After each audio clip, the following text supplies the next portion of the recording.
देहरादून में महिला सुरक्षा को लेकर सर्वे पर उठे सवाल।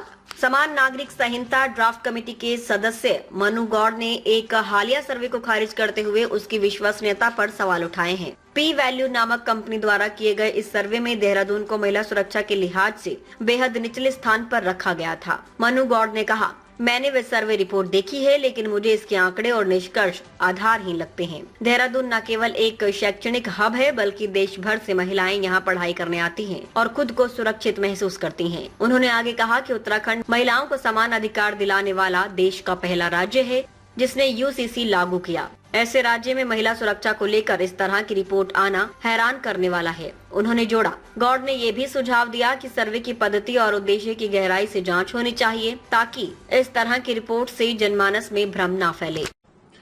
देखिए, अभी मैंने ये जो सर्वे आया है देहरादून के बारे में, महिला सुरक्षा में देहरादून को बहुत निम्न स्थान पर रखा है देश में। मैंने वो पी वैल्यू कंपनी का वो सर्वे देखा।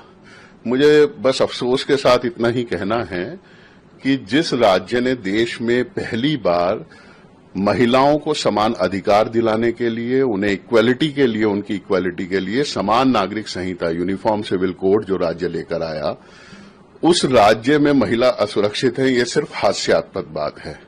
देहरादून एक पर्यटक शहर है। यहाँ पे पर्यटन की दृष्टि से बड़ा महत्वपूर्ण है, शिक्षण संस्थानों की दृष्टि से बड़ा महत्वपूर्ण है। सारे देश भर से जो है वो बच्चियां यहाँ पढ़ने के लिए आती हैं, उनके माता पिता यहाँ पर भेजते हैं किसी विश्वास के साथ, और मैंने उनका सैंपल देखा किस तरीके से लिए गए। और बड़े मजे की बात यह है कि इस पूरे सर्वे में वो समान नागरिक संहिता में जिसमें महिलाओं को 50% आबादी जो महिलाओं की है उन्हें समान अधिकार दिया गया है, उसके बारे में कोई प्रश्न ही नहीं करा गया है। तो जो राज्य महिला को समान अधिकार दिलाने के लिए और वो समान नागरिक संहिता लेकर आता है, वो राज्य का एक महानगर, एक कैपिटल उस राज्य की, वो महिलाओं की दृष्टि से बहुत असुरक्षित है। ये सिर्फ हास्यास्पद बात है।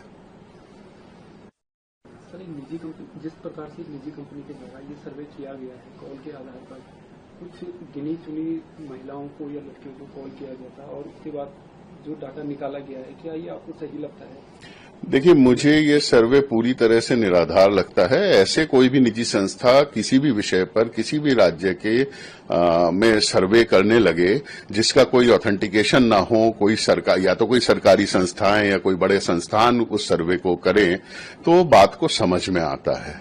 एक निजी संस्था सिर्फ छवि खराब करने के लिए, और मेरे ख्याल से तो ये पूर्णतया मुझे तो इसमें सिर्फ मैं कहूं कि षड्यंत्र की बू आती है।